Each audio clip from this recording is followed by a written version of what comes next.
This podcast is brought to you by the California Coalition Against Sexual Assault, an organization committed to providing leadership, vision, and resources to those who work to eradicate sexual violence in our communities.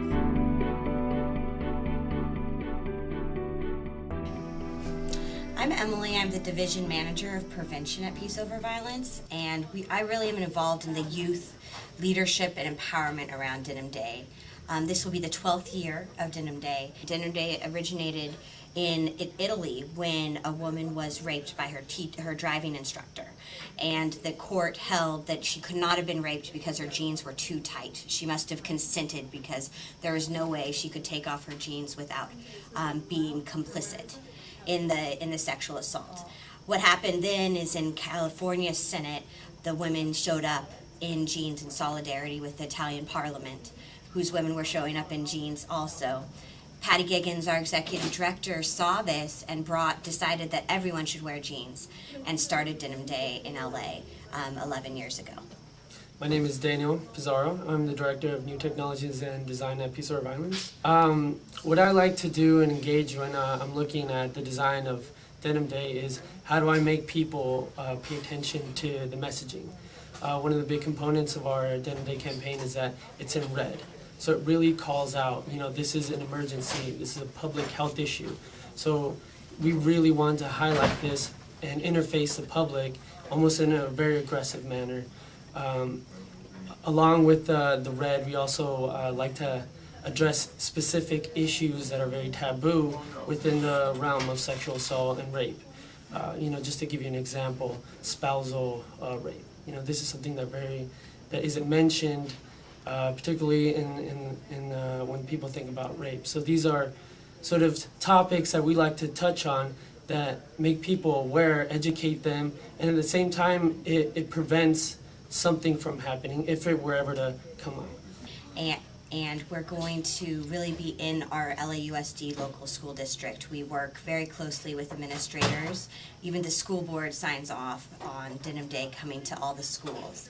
And we provide a lot of on-the-ground technical assistance and help the youth bring the message to their campus. What we're doing this year is we're redirecting the campaign to a more bystander approach.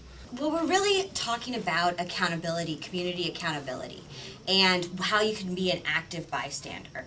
When you see inappropriate jokes, sexist jokes, when you see inappropriate sexual behaviors or assaults or anything leading up to sexual coercion.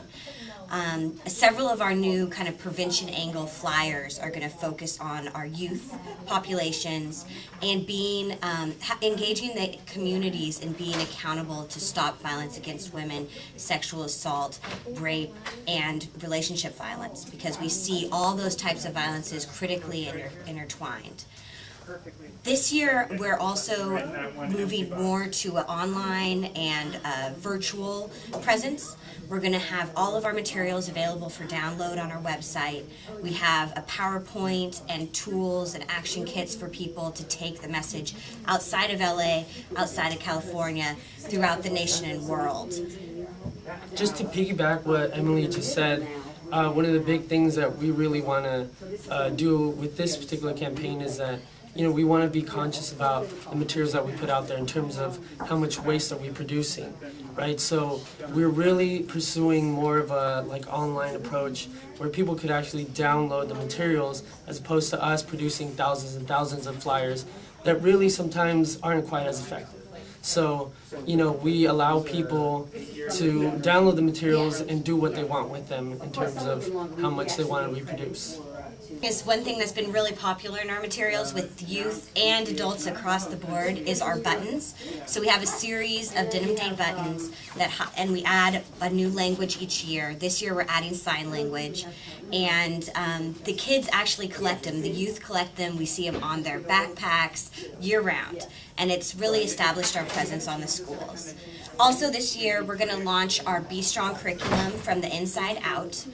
And this is an asset development curriculum for young women, ages 13 to 19, and it really builds on self-esteem, group involvement, and moves these young women into an advocacy role in their community. We're really excited to get this out there and make sure that everyone can have access to assets and developing their self-esteem. One more thing I want to add about the campaign is that we really want to have more community participation.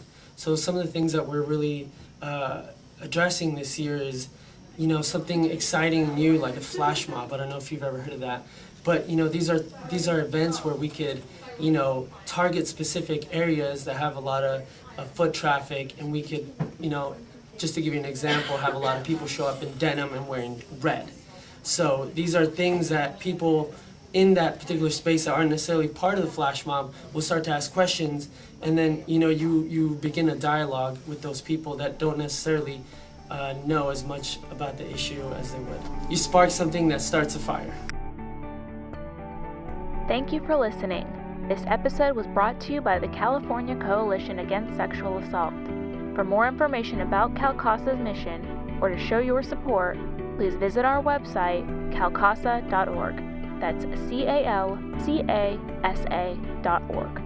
If you'd like to watch or listen to other presentations like this one, you can subscribe to our podcast feed. Visit www.calcasa.org/feed/podcast.